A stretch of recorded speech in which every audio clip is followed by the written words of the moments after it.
Venant, quoique comme ils sont devant moi, je vais peut-être profiter. Monsieur Philippe Dumont, directeur général de Cisco. Monsieur Thibaut Guilhuy, président du Haut Comité pour l'insertion et directeur général de ARES. Monsieur Patrick Lévy-Weitz, président de la Fondation Travailler Autrement. Et Karine Bidard, directrice de Paris & Co, le réseau des incubateurs et des startups de la ville de Paris. Sandra, je vous laisse animer la séquence. Ok, merci beaucoup. Bon, écoutez, je vais rester debout un tout petit moment. Donc, vous avez compris qu'on parle des mutations du travail ce matin. Bon, ça tombe bien, les métropoles sont des lieux de création de valeur, ce sont des lieux où on travaille.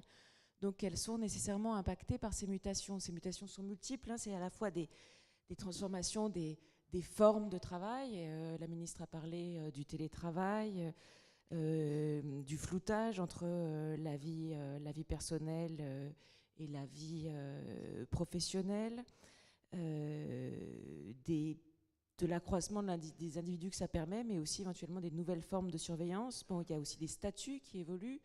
On sait que le CDI s'effrite, même s'il représente toujours 85% des emplois occupés, ça n'est plus que 10% des embauches. Et puis enfin, les compétences changent évidemment avec la nécessité de remettre à jour à une vitesse croissante ces compétences, mais aussi une forme de clivage qui est un sujet particulièrement sensible dans les métropoles entre les hyper qualifiés et les non qualifiés, le milieu de la pyramide étant évidemment le plus impacté. Alors comment anticiper ces mutations du travail, comment les accompagner, hein, ce sont les questions qu'on va aborder aujourd'hui avec les intervenants de cette table ronde que je remercie. Et la première question, je vais peut-être l'adresser à Patrick Lévy-Weitz, parce que, oui, bonjour. Bonjour. Parce que, en tant que fondateur d'un groupe, donc Freeland, qui accompagne les indépendants et en même temps que créateur d'une fondation Travailler Autrement qui réfléchit aux nouvelles formes d'emploi, ça me semblait intéressant de vous entendre tout de suite sur ce qui vous semble être les tendances transformatrices de fond du travail, et si on pouvait, voilà, quelle est votre vision au fond du travail à l'horizon 2030? Vaste question, vous avez 2 minutes. Oui, voilà, 2030. Bon, je crois que la ministre Muriel Pénicaud vient de dresser quelques lignes qui sont celles auxquelles on est confronté dans les années qui viennent. Au fond, cette rupture d'unité de lieu et d'unité de temps est probablement à la source des enjeux qui sont les nôtres demain. Un instant pour rappeler que nous sortons d'un siècle, le 19e et le 20e, qui était un siècle manufacturier, qui était un siècle où l'usine était le cœur de rassemblement de ceux qui travaillaient, et que ça peut paraître aujourd'hui assez loin, mais à l'origine, à ce moment-là, le monde syndical français, mais le monde syndical tout court, était contre le salariat, se battait contre le salariat, et on voit que cette rupture de l'unité de lieu et de temps est en train de renverser complètement, puisque là où le salariat était prééminent, la question de l'indépendance est en train de devenir tout à fait clé. Est-ce que ce travail indépendant dont on parle beaucoup est une lame de fond? Je ne le crois pas. Je crois en revanche que c'est une tendance profonde des sociétés dans lesquelles nous allons être dans les années qui viennent, et que la raison en est multiple. Je parlais de l'unité de temps et de lieu. Nous sommes dans une économie, d'autres le diront mieux que moi aujourd'hui, où la volatilité est beaucoup plus forte. Je crois que me souvenir, mais je ne sais pas si le chiffre est juste, mais donne bien une ordre de grandeur, la viduité d'une entreprise, le nombre d'années où une entreprise vit, était de 75 ans il y a un siècle, elle est de 7,5 pour les PME et 15 pour les entreprises plus grandes. Regardez, il y a 20 ans, le Nasdaq, regardez les bourses et regardez ceux qui étaient en tête de liste il y a encore 20 ans, et vous n'en avez plus une seule, puisqu'elles ont été remplacées par les grandes entreprises Internet, les GAFA. Et donc on voit bien que cette mutation et cette vitesse conduit à de l'économie, de transformation de l'économie, conduit à une mutation profonde de rapport au travail. Ça a des conséquences sur les compétences. Nous ne connaissons pas plus de 60% des compétences dont nous aurons besoin en 2030. on ne les connaît pas aujourd'hui. Donc comment imaginer le monde de demain avec une réflexivité longue quand on n'est pas capable de dire de quoi on aura besoin. Ça veut dire qu'il faut aller beaucoup plus vite, il faut être plus réactif, il faut être capable de mettre de l'intelligence collective autour d'une table pour procéder aux ajustements permanents que les révolutions embarquent. Deuxième élément, cette rupture d'unité de lieu et de temps a conduit la majorité de ceux qui travaillent aujourd'hui à passer entre 1 heure et 1 heure et demie, quand ce n'est pas 2 heures, de temps de transport, qui ont conduit à renverser la question, moi je suis convaincu de ça, de ce qu'on appelle les problématiques de RPS, et donc de RPS des troubles, risques psychosociaux, merci, risques psychosociaux. Vous savez que c'est le burn-out, on parle beaucoup de ces problématiques de bien-être au travail. En réalité, quand vous passez 1 heure et demie dans votre voiture ou dans un transport en commun et que vous arrivez au travail, évidemment, vous n'êtes pas le même que quand vous alliez à pied à 5 minutes de chez vous. Et cette question est évidemment de mobilité est absolument centrale, d'où l'enjeu du télétravail, d'où l'enjeu des espaces de coworking ou des tiers-lieux, des espaces partagés qui étaient évoqués tout à l'heure. Ce sont 2 sujets qui sont absolument centraux. La mobilité d'un côté devient un enjeu absolument crucial. Et enfin, dernière chose, la question de la rupture, si la mutation est si grande, c'est donc qu'au lieu de faire un job dans sa vie, on va en faire 20, on va en faire 15, et que donc cette capacité à la fois à la changer de statut d'un côté, à bouger de statut, de passer de salarié à indépendant, de créer son entreprise, d'aller dans l'économie sociale et solidaire, ou d'être indépendant pur et dur, constitue probablement le monde de demain. D'ores et déjà, 3,5 millions d'entre nous sont ce qu'on appelle des slashers et ont plusieurs jobs en même temps. J'en suis. Et constituent probablement une voie par laquelle le monde du travail va s'organiser. Autant de mutations qui, en fait, nous éloignent absolument de façon totale de la manière dont nous avons été élevés, dont nous avons conduit notre système éducatif, et donc interpelle des transformations en profondeur. Et puis je voudrais juste terminer, comme ça j'ai terminé, nous sommes passés d'une société, pour les raisons que j'évoquais, notamment de rapidité, une société où nous réfléchissions à construire une société, à un monde dans lequel nous faisons en réfléchissant. C'est-à-dire que l'écart entre le moment où nous conduisons des réflexions de fond et le moment où nous les mettons en œuvre sont des temps beaucoup plus courts et quasiment parallèles, ce qui conduit à une société que moi j'appelle passer du vivre ensemble à une société du faire ensemble. C'est-à-dire en fait on est obligé de faire ensemble pour bâtir ensemble les solutions de demain. Et ça change aussi complètement notre manière d'appréhender le rapport au travail. Alors, vu de Cisco, qui donc accompagne la transformation numérique des entreprises à travers toute une gamme de solutions variées, vous êtes obligé aussi de vous poser ces questions pour apporter les meilleures réponses possibles à vos clients et à vos collaborateurs. Donc, comment est-ce que vous abordez cette question de l'évolution de leurs besoins, ce qui vous oblige nécessairement à vous projeter sur l'avenir du travail ? Oui, alors il y a différents éléments, et d'ailleurs la ministre a bien évoqué les différents cas d'usage qui se portent à nous sur ces changements de mode de travail. Je vais juste d'abord rebondir sur ce qu'elle a évoqué, c'est tout ce qui va permettre la collaboration entre employés et les différents cas d'usage. Alors nous, on a la chance d'avoir une plateforme de collaboration native chez nous et qui permet de mettre en œuvre 3 points qui sont importants et déjà un peu historiques dans ces changements de mode de travail. Le premier, c'est le télétravail, elle a évoqué. Alors, le télétravail, c'est assez simple et en même temps, c'est extrêmement compliqué parce qu'il s'agit de fournir à l'employé l'ensemble des ressources où qu'il soit. Et le télétravail, c'est pas juste un changement de « je travaille de chez moi », c'est comment on va déporter l'ensemble des moyens de l'entreprise, et j'y reviendrai plus tard dans un différent mode de discussion qu'on a. Donc c'est un premier changement qui est structurel. Et le télétravail, ça va de travailler chez une marque de café célèbre à sa maison. Donc c'est le premier point. Maintenant, le télétravail, c'est aussi la capacité de mettre en rapport des équipes distantes. Et beaucoup de nos clients travaillent là-dessus. et sur comment je vais travailler des équipes qui sont peut-être dans plusieurs pays, mais plusieurs endroits dans le campus. Et c'est un vrai enjeu, et c'est un vrai enjeu d'approche différente et de mise en œuvre de moyens technologiques. Après, il y a le troisième point, qui est un peu un nouveau cas d'usage qu'on voit, c'est comment j'introduis au sein de mon entreprise une autre entreprise, comment je fais travailler les gens ensemble. Mais au-delà de ça, comment j'amène mon client dans mon infrastructure. Et on a par exemple des cas d'usage dans des grandes banques qui vont accueillir leurs clients, non pas sur un mobile comme la Société Générale le fait entre 9 et 10 heures, parce que sa plus grande agence bancaire, c'est quand même le mobile, mais comment j'accueille dans mon lieu et comment je mets en rapport mon client avec d'autres experts qui vont être situés ailleurs.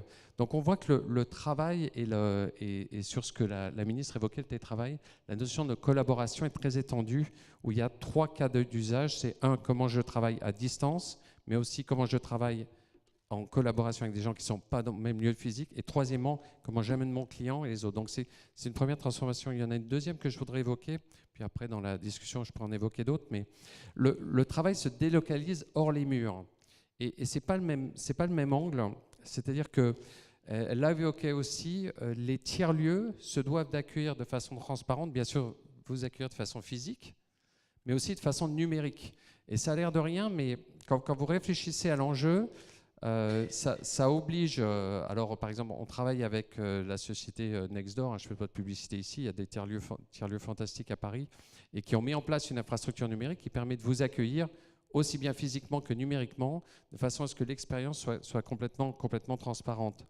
Mais aussi les lieux de taille modeste. Il faut voir qu'aujourd'hui, ce qui change dans les modes de travail, c'est que vous soyez une boutique d'une marque de luxe, que vous soyez une agence d'un constructeur automobile, vous devez fournir l'ensemble des services numériques de façon transparente et de façon encore plus pertinente. C'est-à-dire que si vous venez choisir un produit, vous vous attendez que le commercial vous offre l'ensemble de cette gamme. Donc ce numérique arrive et offre de nouveaux services et donc des nouveaux modes de travail. Donc l'employé que nous sommes s'attend à avoir le même niveau de service, qu'il soit au siège ou qu'il soit n'importe où. Et je dirais même, plus on est éloigné du siège, plus on s'attend à avoir un niveau de service important. Ça change le rapport au travail, ça change le rapport au... Et la dernière point, et j'en terminerai là-dessus, c'est la notion de sécurisation. Il faut bien voir que ce que ça change, c'est que vous êtes un employé, mais vous êtes plus officiellement dans la société. Et 80% des attaques qu'on trouve sur le numérique sont liées à du vol d'identité. Donc dès que vous acceptez l'idée que vos employés soient hors les murs, vous avez un enjeu de suivi. Et je ne vais pas rentrer dans la notion de vie personnelle, mais vous devez suivre votre employé, vous devez lui assurer une sécurité numérique tout au long de son activité de la journée. Donc ça change la nature du travail et ça change la nature de l'ensemble des services que la société doit fournir à ses employés. On va y revenir, je pense. Je me tourne vers un autre type de public avec vous, Monsieur Guilluy. Et, donc votre engagement, c'est l'insertion par l'activité économique. Vous dirigez donc un groupe qui s'appelle ARES et qui, pour ceux qui ne le connaissent pas, sont le premier acteur de l'insertion par l'activité économique en Île-de-France. Donc votre vocation, c'est de favoriser l'insertion de personnes en grande exclusion. Comment est-ce que vous approchez cette question de l'évolution des modes de travail, des compétences dans un groupe d'insertion comme le vôtre ? Vaste question. Effectivement, notre vocation, on a une petite quinzaine maintenant d'entreprises qui sont en fait des entreprises tremplins pour permettre en fait à toutes ces personnes qui sont en région Île-de-France et puis un peu partout ailleurs, qui n'ont pas la possibilité aujourd'hui d'accéder au travail. Par manque de qualification, par difficulté sociale, et c'est un véritable enjeu en fait, d'ailleurs que le Grand Paris Capital Économique avait tout de suite intégré en fait dans l'attractivité en fait d'un territoire. S'il n'est pas inclusif, c'est ce que la ministre a rappelé, ça pose un vrai souci. Alors très concrètement, sur des entreprises comme les nôtres, ça se situe peut-être à 2 niveaux. Là où on est attentif, c'est d'abord sur les collaborateurs qui sont nos entrepreneurs en fait internes, ceux qui pilotent les activités, ceux qui les encadrent. Et là, il y a 3 éléments en fait pour rebondir sur les mutations du travail. Je pense qu'il y a la question du sens. Alors, évidemment, dans un groupe comme celui d'Ares, le sens est presque intrinsèque. Enfin, les personnes qui nous rejoignent, et que ce soit des grands diplômés comme des personnes expérimentées, nous rejoignent d'abord parce qu'ils savent à quoi leur effort et leur travail va servir. Et c'est pour ça que même des gens d'HEC, de Polytechnique, de grandes institutions comme celle-ci, finalement, on a une forme d'attractivité dans ces entreprises sociales qui est de plus en plus forte. La question donc du sens, et je pense qu'elle se pose dans toutes les entreprises. La deuxième chose, c'est qu'on parle beaucoup du coup de réseau et de digitalisation, mais du coup, ça doit entraîner un questionnement sur la manière dont on organise, dont on manage et dont on considère la création de valeur à l'intérieur de l'entreprise. Et donc, on travaille beaucoup sur on va dire quelque chose qui tournerait autour de tout ce qui est intelligence collective et responsabilité distribuée. Moi, j'allais dire mon objectif en tant que directeur général, c'est de ne prendre aucune décision. Et j'arrive relativement bien d'ailleurs. Et puis le troisième point, c'est tu parlais, Patrick, de slasher. Alors de slasher dans le travail, de slasher dans les modalités de travail, parce qu'on peut être en même temps à la fois salarié et entrepreneur avec des activités un petit peu propres, et puis aussi d'autres types d'engagement. Et je pense que le troisième point sur lequel on apprend à être attentif, c'est en fait à prendre en considération ça, et du coup d'organiser la place de chacun en lui donnant la possibilité finalement de s'enrichir de ces autres types d'engagement et d'organisation. Ça vient enrichir finalement après derrière l'entreprise. Donc je pense qu'il ne faut pas avoir peur, il faut surtout pas être monolithique dans cette approche des ressources humaines. Donc ça c'est le premier point. Après derrière le deuxième enjeu, il est sur les collaborateurs en parcours d'insertion qui arrivent chez nous. On a développé des co-entreprises. Parce qu'en fait, la question de l'inclusion, pour nous, elle n'est pas seulement d'amener les personnes en difficulté à devenir employables, mais à aider les entreprises à devenir inclusives, pour qu'on relève ensemble des vrais défis. Je vais prendre 2 exemples. Le premier, c'est avec Vinci, où on a créé une joint venture avec Vinci, exactement dans la perspective de ce que racontait Madame Pénicaud, c'est-à-dire d'allier le savoir-faire métier d'un grand constructeur comme Vinci, et puis notre savoir-faire social pour pouvoir recruter et faire finalement de maillons faibles, finalement des maillons forts, en les accompagnant par le développement des compétences.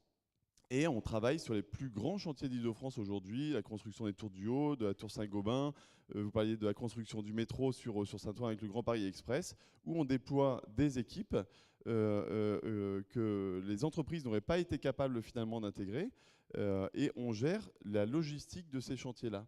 Et ce faisant, en fait, non seulement on reconnecte les opportunités des personnes en difficulté avec ces opportunités que vous tous dans la salle, vous travaillez à générer sur le territoire. Quand on parle de 35 milliards d'euros, c'est des gros chiffres d'investissement, mais derrière, c'est est-ce que ça va servir aux personnes? Et donc, l'inclusion, ce n'est pas un problème, c'est une solution pour tous ceux qui pensent la vie de demain, et c'est en tout cas dans cette mentalité qu'on travaille. On l'a fait avec Vinci, on l'a fait avec Christian Dibourel, avec Access, Inclusive Tech, avec Accenture. Vous voyez, pendant un groupe de quasiment 500 000 personnes, américains, le mariage un petit peu entre la carpe et le lapin, hein, une association qui fait moins de 1000 collaborateurs sur l'Île-de-France, et on développe des services numériques pour relocaliser des activités, pour essayer de les maintenir en proximité et finalement préparer aussi les compétences dont vos entreprises auront besoin demain. Donc il faut s'affranchir effectivement, il faut sortir du compassionnel, ce qu'a rappelé la ministre, et puis passer à l'offensive. Mais passer à l'offensive, ça suppose l'alliance entre ces associations, des acteurs comme Arès, et puis toutes les entreprises et tous les dirigeants qui ont compris qu'en fait, la ville de demain, elle se ferait avec tout le monde ou elle sera en difficulté. Merci. Alors vous, Karine Bidard, votre métier, c'est aussi de mettre en relation. C'est de mettre en relation notamment des grandes entreprises avec des startups, hein, des lieux où le travail ne s'entend pas forcément de la même manière. Donc peut-être que vous pouvez nous dire, vous, de quelle manière cette question des modes de travail impacte les missions de l'Agence de développement économique qu'est Paris Senco. Oui, bonjour à tous. En effet, donc Paris Enco, c'est l'agence de développement économique et d'innovation de Paris. On est financé pour partie par la ville de Paris et pour grande partie par des grandes entreprises. Il y a un peu plus de 130 entreprises qui nous cofinancent. Et on est vraiment au service, je dirais, on va accompagner les entrepreneurs. Et j'ai envie de dire pas les startups uniquement, parce que vraiment on s'aperçoit que de plus en plus de projets sont portés par des gens qui ne rentrent pas dans cette case-là, et c'est très bien, parce qu'on a la chance d'avoir un territoire qui offre justement une énorme diversité de talents. Et donc aujourd'hui, Paris & Co, c'est agir aux côtés des entrepreneurs pour la transformation durable de la cité. Donc on est vraiment extrêmement attentif aussi à l'impact des startups avec nous.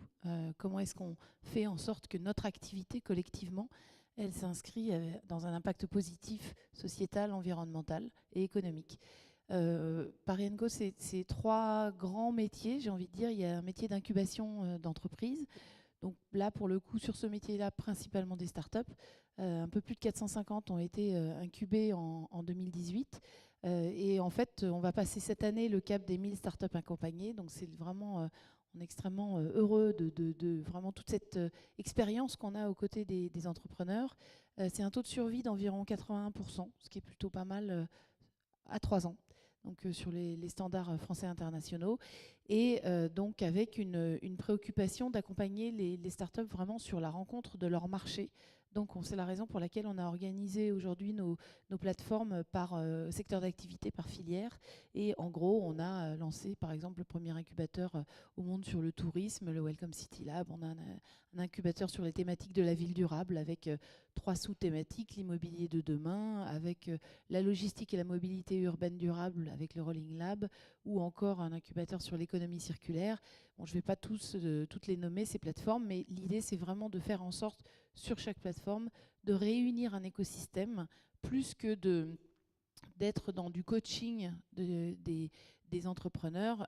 Évidemment, cette brique de coaching, elle est essentielle, d'accompagner les entrepreneurs sur les questions de financement, de recrutement des équipes, des questions juridiques, mais je dirais le plus important pour ces startups, pour faire en sorte qu'elles se développent, parce que notre mission, c'est créer de l'emploi. Donc vraiment, j'insiste sur le fait il y a un sens de l'intérêt général dans les missions, la manière dont on met en œuvre nos missions, créer de l'emploi, d'accompagner des champions durables, parce qu'on a aussi envie que ces startups, elles soient, qu'elles réussissent, et qu'elles réussissent en France et à l'international.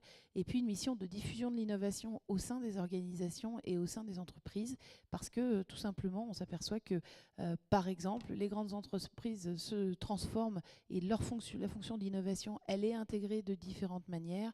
Et comme auparavant, on avait souvent une direction innovation, là, on voit bien que les choses sont de plus en plus remises en cause, et donc on doit aider les entreprises à être dans cette espèce d'agilité permanente qu'elles souhaitent notamment s'approprier en travaillant aux côtés des startups. Donc on a une mission sur l'incubation d'entreprises, une mission, ou une activité autour de l'expérimentation urbaine également, puisqu'on a lancé les premiers avec l'Urban Lab, le quartier d'innovation urbaine, donc un dans le 13e arrondissement sur la zone de Paris-Rive-Gauche, et on va lancer prochainement un quartier d'innovation urbaine dans le 18e arrondissement, avec des territoires qui sont sur des problématiques complètement différentes de fin de programmation urbaine, paysage assez moderne, bâti récent sur le 13e arrondissement, des gros flux de piétons, de passagers pour le nœud de RATP, de la bibliothèque François Mitterrand, et puis sur des nombreux sièges de grandes entreprises, et dans le 18e arrondissement, un territoire complètement différent, évidemment, avec des problématiques de population beaucoup plus précarisées, avec un trafic important au niveau des nœuds autour du périphérique, un bâti qui est à rénover, et puis des lieux un peu emblématiques comme la Halle Segaris par exemple. Donc à chaque fois, on va essayer d'aider le test, l'expérimentation de solutions innovantes dans le territoire. Et à la fois, c'est intéressant pour la collectivité d'identifier des freins à l'innovation, également pour des entreprises qui ne sont pas forcément que des startups. Il y a aussi des grandes entreprises, des PME, des associations de quartier parfois, qui se mettent de plus en plus en consortium et qui veulent expérimenter des solutions. Et comment est-ce qu'elles adaptent ces solutions à la vraie vie, on va dire, du terrain. Et puis la dernière activité, évidemment, c'est pas dans l'ordre, mais toute l'activité autour de l'open innovation, l'accompagnement des grands groupes, à la fois pour sourcer, pour rencontrer des startups, et puis également pour travailler ensemble sur des problématiques communes, on va dire, de diffusion, encore une fois, d'organisation autour de l'innovation. Donc, une préoccupation, encore une fois, du fait que ces missions, elles doivent être mises en œuvre dans le sens aussi de l'intérêt général. Donc, c'est important parce que dans le paysage de l'écosystème de l'innovation, des incubateurs, des espaces de coworking, il y en a des centaines, en fait. La Pure, on avait lancé une étude avec l'Agence parisienne d'urbanisme pour essayer de mapper un peu, de faire une cartographie de ces lieux de l'innovation à l'échelle de la métropole. Ils en avaient dénombré 265, donc c'est quand même c'est incroyable ce qui se passe actuellement à Paris. Et la grande chance qu'on a, c'est que précisément, on a affaire à des gens qui ont envie de désiloter aussi les métiers. Et on ne reste pas sur une notion d'incubateur. On pourra en parler un peu plus tout à l'heure. C'est formidable, vous m'avez fait ma transition. Parce que des espaces de coworking, vous en avez dénombré environ 250 en Ile-de-France. Et Patrick Lévy-Weitz, qui a conduit une mission sur les espaces de coworking, justement pour le ministre Julien Denormandie, si j'ai bien compris, vous en avez compté 1800 à l'échelle nationale de ces tiers-lieux. Alors, est-ce que vous pouvez nous parler un peu des conclusions de cette mission ? Oui, en fait, la mission était centrée sur les territoires, mais on a évidemment été conduit à regarder ça de façon plus globale, y compris sur les métropoles. En fait, d'abord, espace de coworking, tiers-lieux, maker-place, quels que soient les types de lieux nouveaux qui émergent, ils émergent d'abord partout. On est parti, la mission, les meilleurs experts nous parlaient de 600, 800 lieux en France maximum. En fait, on en a recensé plus de 1800 et probablement qu'on en est aujourd'hui, quelques mois après de 2000. Près de la moitié hors des métropoles, si je comprends bien. Près de la moitié hors de métropole, et de mon point de vue, c'est ça a été la plus grande surprise. En réalité, ce que disent ces foisonnements de nouveaux lieux disent deux choses. D'abord, dès lors qu'il y a une possibilité, je le disais tout à l'heure, de se retrouver proche de chez soi et d'éviter l'heure et demie de transport, c'est devenu un must pour les salariés, c'est devenu un must pour les indépendants, pour les entrepreneurs, c'est devenu un must aussi de se retrouver et de pouvoir collaborer, co-construire. Et finalement, c'est devenu des lieux d'intégration sociale, économique et sociale qui sont devenus tout à fait centraux. Premier élément, le nombre est spectaculaire. Il est spectaculaire dans la diversité des espaces, parce que quand on est urbain, comme ça, on voit l'espace de coworking classique avec... en fait, vous avez l'émergence d'outils qui permettent de revoir absolument complètement dans les territoires la manière de faire de l'artisanat, la manière de retravailler la main, pas simplement la tête, mais la main, et de reconstruire des filières entières, tout simplement parce que quand vous avez des ateliers partagés, tout simplement, des personnes qui n'avaient pas les moyens d'avoir la machine à outils pour le faire peuvent refabriquer, tout simplement en faisant de la location de cet espace un temps et y être. Et donc on trouve aujourd'hui, au travers de ces lieux, probablement le début, je dis bien le début, pas la fin, le début de ce qui constitue la révolution du monde du travail.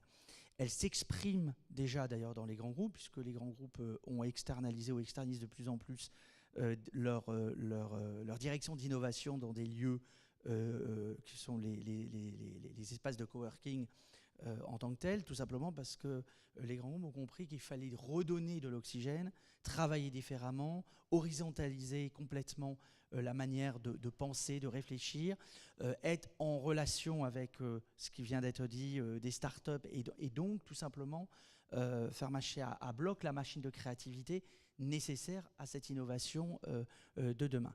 Simplement, ce que la mission a mis en exergue, je crois, et qui est en train d'être pris en compte par le gouvernement, puisque un certain nombre de politiques publiques vont naître on y travaille d'ailleurs avec Thibaut Gulli sur les sujets insertion, c'est 3 choses. La première, c'est que en réalité, nous vivons dans les grandes zones urbaines avec des modalités de connexion avec le haut débit, avec la fibre. Or, quand on regarde à l'échelle nationale, encore aujourd'hui, 1 Français sur 2 n'accède pas au haut débit. La fibre est présente à 20% des territoires. Quand on dit comme ça ces choses-là, on se dit bon, bah, c'est pas, il faut bien comprendre ce que ça veut dire. Ça veut dire qu'un document PDF envoyé dans les tuyaux ne fonctionne pas quand vous êtes à 1 heure de Paris ou 1 heure et demie de Paris. C'est ça que ça veut dire. Et donc quand on est ici dans ce forum qui tente de regarder cet enjeu pour les grandes métropoles, ce que Muriel Pénicaud a dit tout à l'heure, à savoir l'enjeu vis-à-vis des territoires est tout à fait central. Parce que si les infrastructures numériques ne sont pas là, ceux du Mont parlait des sécurités, avant même des sécurités, encore faut-il qu'elles existent. Si ces infrastructures numériques n'y sont pas, ça veut donc dire que la capacité de travail n'existe pas. À cet égard, le gouvernement a pris des engagements très forts les derniers temps, puisque la volonté du gouvernement, l'accord contraignant avec les opérateurs qui a été passé est tout à fait central. Mais il faut bien avoir en tête que tant que nous n'aurons pas réglé ces problèmes d'infrastructure sur lesquels nous avons pris 15 ans de retard, et de ce point de vue-là, c'est ce qu'on peut espérer sur ce forum, Christian Nimmerel, c'est que dans le futur, nous soyons capables d'anticiper et pas de se retrouver, comme on dit, au cul du camion, c'est-à-dire avec la moitié d'un pays qui n'a pas pu concrètement accéder à cette société, à cette mondialisation. Quand on parle de cette question-là, on parle évidemment de cette France qui regarde depuis maintenant 15 ans cet espoir de voir des nouvelles formes de travail, de voir des start-up se créer, de voir ce monde digital apparaître, et pendant 15 ans le voir à la télé, mais de ne pas être capable de le vivre et donc d'y accéder. Donc ce n'est pas simplement des mots, c'est simplement une capacité à venir dans ce monde-là. Et donc si je ne peux pas y aller, évidemment, pourquoi je pourrais me former? Donc cette première question de l'accessibilité aux transformations pour le territoire est tout à fait centrale. Et ça, c'est un élément important, parce que pour qu'un collaborateur d'un groupe ou qu'un indépendant puisse travailler avec un groupe à distance, ou que puisse se façonner de la créativité, encore faut-il être capable tout simplement d'accéder à ces outils qui sont devenus l'alpha et l'oméga de notre vie. Je ne parle pas que du téléphone, je parle évidemment des tablettes, etc. Donc, et de ce point de vue-là, je crois que la mission a apporté un certain nombre d'éclairages. Ces espaces sont sans aucun doute une des réponses clés pour le télétravail, pour le travail distant, etc. La question qui est posée au gouvernement demain, c'est comment le gouvernement accompagne les entreprises, l'écosystème économique, pour qu'aux endroits clés du territoire, nous soyons capables tout simplement de travailler et de mettre en réseau, en animation territoriale, pour tout simplement permettre aux gens de se rencontrer, façonner. Et c'est donc toutes les infrastructures, y compris de transport, qui doivent être pensées pour les flux pendulaires. Quand on pense aujourd'hui que pour aller du nord au sud de Paris, c'est plus long que d'aller de Paris au Havre, quasiment, ou en tout cas au milieu de la Normandie, on comprend bien que la question de la métropole, la question des territoires, n'est plus celle qui était celle d'hier. Ok. C'est intéressant parce que vous nous avez justement sorti un peu de notre tropisme métropolitain pour attirer notre attention sur les enjeux que ça représente sur les territoires non métropolitains. Alors je reviens peut-être vers vous un instant, Karine Bidard, puisque vous nous parliez de ces tiers-lieux dans la région, parisienne, Île-de-France. Ces nouveaux espaces de travail, cette nouvelle manière de partager des ressources entre les porteurs de projets, vous finalement, quelles leçons vous tirez de ces dernières années d'observation de ces lieux? Alors déjà, ce qu'on a tiré comme leçon, c'est qu'il fallait être extrêmement agile. Ça paraît un peu galvaudé d'utiliser ce terme-là, mais ne serait-ce que dans l'immobilier d'entreprise pour accompagner ces entrepreneurs, Par exemple, nous, on a développé différents modèles. On est bien souvent dans des locaux qui sont gérés par la régie immobilière de la ville de Paris, mais pas uniquement. On a aussi des développements de sites sur des modèles un peu différents. On est resté pendant 2 ans dans les tours Gamma qui appartiennent à Gessina, et c'était des tours qui étaient en rénovation, donc avec une espèce, ce qu'on appellerait des dents creuses, en définitive, dans le parcours d'un bâtiment.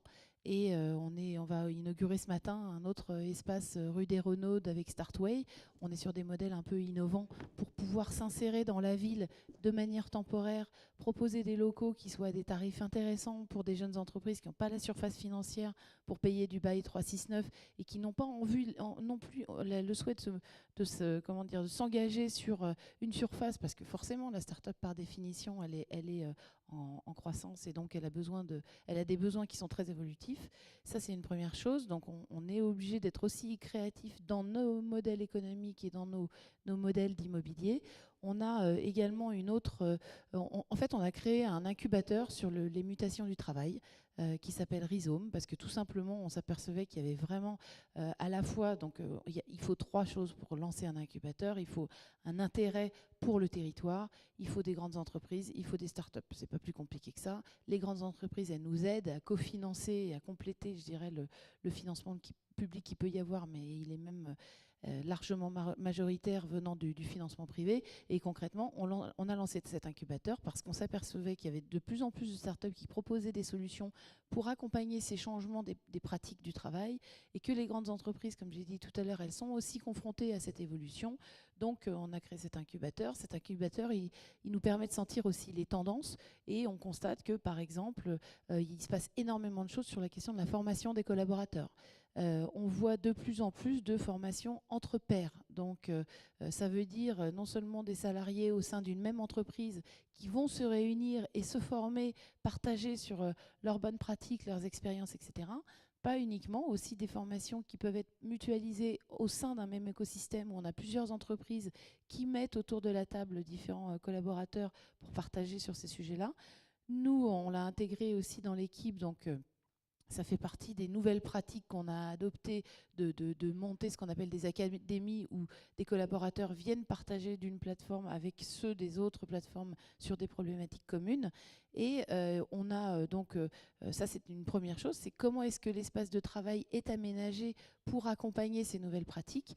On a constaté aussi une forte individualisation du parcours de formation. Donc c'est à la fois il y a de la mutualisation et aussi cette individualisation. Il y a certaines grandes entreprises avec lesquelles on travaille qui ont besoin qui ont souhaité être en contact avec des startups, par exemple de la réalité virtuelle, pour les aider à réfléchir justement comment est-ce que cette réalité virtuelle, elle peut être intégrée dans certains parcours de formation. On a constaté aussi qu'il y avait sur des secteurs en tension, et notamment dans l'environnement des startups, des difficultés à attirer les talents, mais aussi à les conserver.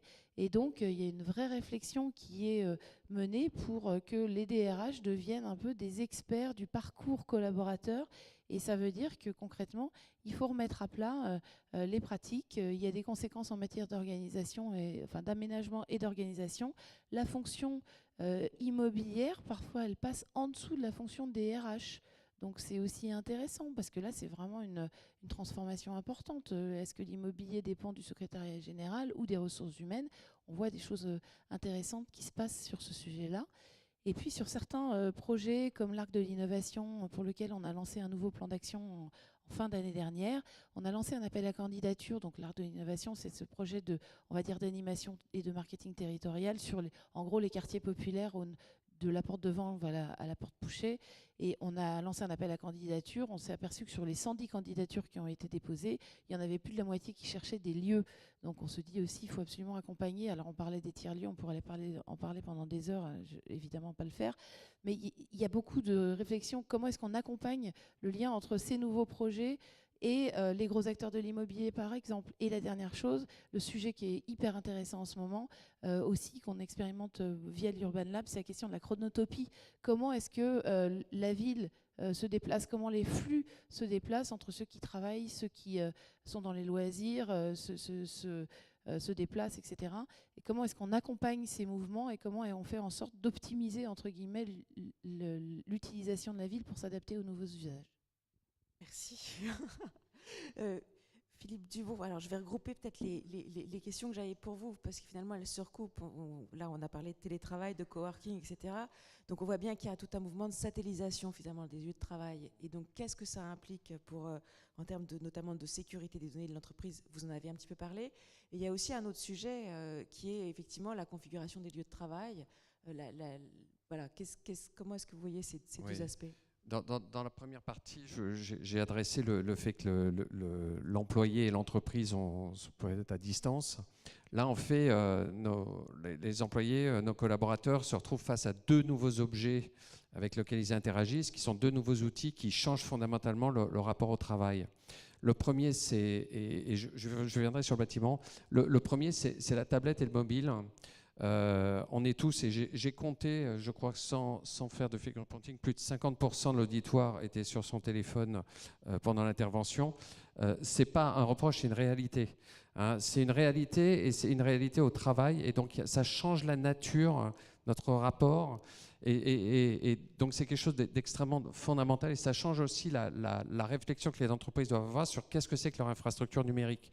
Parce que lorsque vous travaillez, je ne parle pas des gens qui utilisent leur tablette au bureau pour faire des activités non professionnelles, mais je parle des gens qui utilisent leur tablette pour aller accéder à des ressources numériques qui ne sont pas celles de l'entreprise pour faire leur travail. C'est un changement fondamental. Quand vous parliez d'écosystème, vous parliez de réfléchir à un écosystème. L'écosystème numérique, il va au-delà des murs, et c'est un vrai changement, et c'est un vrai challenge pour les entreprises, à la fois en termes donc, de sécurité, d'automatisation et de gestion des applications et de la nature du service. C'est-à-dire que si vous êtes un collaborateur et que vous voulez avoir accès à une information, vous la voulez tout de suite. Donc il y a tout un enjeu de performance, et vous parliez du temps d'accès d'un PDF. Là, on est même temps d'accès de mon chiffre de vente. Donc ça, c'est un premier enjeu. Le deuxième outil qui change fondamentalement, c'est le bâtiment. Le bâtiment, il était pensé pour un usage, il était construit pour cet usage, et il se déployait. Puis au bout d'un certain temps, au bout de 3 ans, 4 ans, on changeait le bâtiment.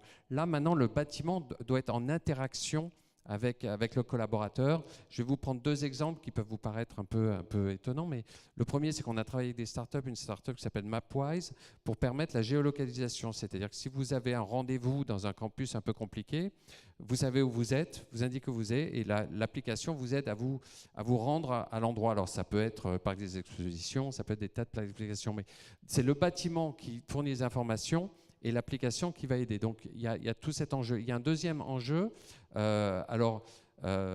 J'ai eu l'occasion de discuter avec une entreprise qui s'occupe de pompes fumettes. Vous allez dire, mais pourtant les cercueils, ça ne bouge pas trop. Mais non, l'enjeu, c'est que pour l'accueil des familles, pour le respect de leur moment privé, les salles dans lesquelles les familles sont accueillies, l'entreprise a besoin de savoir, le bâtiment doit dire est-ce que la salle est occupée, combien il y a de personnes, est-ce qu'il faut les accueillir. Donc mon point, c'est de dire que les bâtiments maintenant deviennent un élément, doivent être équipés, pensés, réfléchis en termes d'agilité, mais aussi en termes d'interaction totale avec les employés, les collaborateurs. C'est une vraie transformation. Ce sont deux outils, je voulais évoquer, parce que dans notre rapport au travail, les tablettes, les mobiles d'un côté, le bâtiment, c'est un changement qui est fondamental et qui va complètement changer notre rapport et notre façon de travailler. Merci beaucoup. Je vous propose qu'on revienne sur les thématiques de Thibaut Guilluy pour conclure cette table ronde. Vous assurez la présidence en fait d'un conseil pour l'inclusion dans l'emploi qui est présidé par Muriel Pénicaud. Dont la feuille de route a été, si j'ai bien compris, fixée par le président de la République, qui vous donne pour objectif de doubler le nombre de personnes en entreprise inclusive. Alors je ne sais pas à quel horizon. Vous allez nous dire peut-être plus précisément ce que c'est qu'une entreprise inclusive et quels sont le rôle et les leviers surtout du conseil que vous présidez pour atteindre cet objectif. D'accord, merci. Bon, alors d'abord, en fait, Muriel Pénicaud est ministre et je crois que ça lui suffit. Elle n'a pas envie de cumuler d'autres travaux, donc, enfin d'autres travails. Donc, du coup, c'est moi qui préside le conseil. Et ce concept de l'inclusion. Oui, il est rattaché, excusez-moi. Voilà, il non, est non, rattaché, il n'y a pas de excusez-moi. souci. C'est une boutade. Et il a quel rôle? Ben, en fait, il a comme rôle d'accompagner un petit peu, très concrètement, sur le terrain, cet enjeu qui est comment on permet à chaque personne dans ce pays de participer à l'échange social et économique, de développer ses compétences et de pouvoir contribuer et accéder en fait aux opportunités qui sont dans la vie de tous les jours. Et force est de constater que depuis longtemps, on a un chômage important, mais surtout on a des situations de chômage de longue et de très longue durée en France, qui sont une des particularités de ce pays. La durée moyenne au chômage, c'est 600 jours.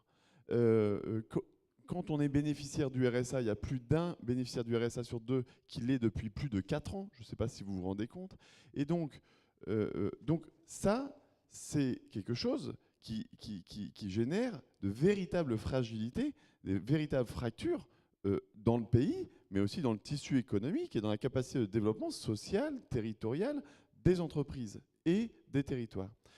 Donc ça, c'est le constat. Et je ne parle pas du handicap, 515 000 personnes en situation de chômage ou handicap, un taux d'emploi 3 fois inférieur quand vous êtes invalide que quand vous êtes valide, etc. Face à ces enjeux-là, le Conseil, il a quoi comme vocation? De permettre et de développer toutes les initiatives qui vont faire en sorte que des personnes qui sont depuis longtemps exclues du monde du travail puissent raccrocher les wagons. Et ça passe par un travail, un accompagnement social, une formation, pour faire simple. C'est les entreprises adaptées, les entreprises d'insertion, les chantiers d'insertion, les PEC, anciennement contrats aidés, etc. Voilà, il faut développer cette offre où le parcours de réinsertion s'appuie d'abord sur le travail. Et ça, pour moi, c'est la moitié du chemin. La deuxième moitié du chemin, et je pense que c'est la nouveauté, et elle l'a un petit peu rappelé, c'était l'initiative aussi, c'est le message qu'a passé le président de la République effectivement le 17 juillet dernier, c'est qu'on ne réussira pas ça si les entreprises n'apprennent pas ou ne réapprennent pas à devenir inclusives. Et elles ont perdu, pour un certain nombre d'entre elles, notamment dans le secteur de la logistique, de la construction, pour tout un tas de raisons, cette capacité finalement à intégrer, à accompagner, à former, à prendre en compte aussi un petit peu la singularité de chaque parcours et de chaque personne. Et aujourd'hui, ces entreprises le payent. On le paye collectivement assez cher parce qu'on a du mal à recruter, on a des difficultés à intégrer, on manque de résilience dans nos manières de manager les personnes. Et donc l'autre objectif du Conseil, c'est d'accompagner les entreprises à devenir plus inclusives. Pour ça, on a conduit une réforme, on vient de terminer là une réforme sur les entreprises adaptées pour passer de 35 000 à 70 000 emplois, donc des emplois tremplins, donc des emplois partenaires pour les entreprises que vous êtes, pour amener les personnes en situation de handicap aux portes de l'entreprise.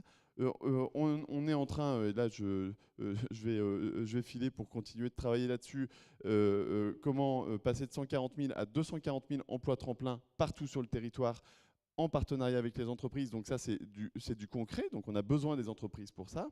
Mais le deuxième aspect, il est de créer, on est en train de réfléchir avec un certain nombre de dirigeants d'entreprises, et puis aussi les partenaires sociaux, à comment créer les conditions en fait, qui vont faire que demain, moi en fait mon souhait c'est de ringardiser le dirigeant qui n'a pas compris que l'inclusion, comme la qualité au travail, comme la sécurité au travail, c'est consubstantiel à la responsabilité du dirigeant. Et pour ça il faut l'accompagner, on va créer une école de l'inclusion avec tout un tas de dirigeants. Donc moi je vous invite, on pourra le faire en Ile-de-France, on a prévu aussi de le faire un peu partout sur les territoires pour aider les dirigeants de PME et de TI et aussi les execs de grands groupes finalement à comprendre ce que c'est, pourquoi il faut le faire, parce qu'il y a plein de dirigeants qui l'ont déjà compris, mais comment ça devient quelque chose de général. Deuxièmement, comment on fait pratiquement, donc vous donnez les outils les outils pratiques pour travailler sur le handicap, les réfugiés, l'intégration des personnes détenues, etc. Parce que c'est vos enjeux, c'est nos enjeux collectifs. Et ensuite, après, relever les compteurs et voir quel est l'impact qu'on va avoir pour éradiquer ce noyau dur de l'inclusion qui fait que sinon nos Global Cities, elles ne seront globales que si elles entraînent tout le monde et pas seulement une part de la population. Je pense que c'était le message que voulait passer la ministre et que porte vraiment très bien. C'est pour ça que j'étais ravi d'être là, Christiane Ibourel et Marie-Claire Capobianco. Moi, ça m'avait, je dois dire, assez épaté qu'il y ait cette approche de l'inclusion et qu'il y ait déjà cette compréhension de cet enjeu et que ce n'est pas un petit enjeu à côté du digital et de la mobilité, mais il est au cœur de notre préoccupation collective. Écoutez, je vous remercie d'avoir fini par ce message qui me semble tout à fait crucial. Je vous remercie tous d'avoir participé à cette table ronde. Et je crois que sans transition, merci infiniment, sans transition, nous passons à la suivante, puisque Paris Capitale Économique nous soumet à un rythme dense.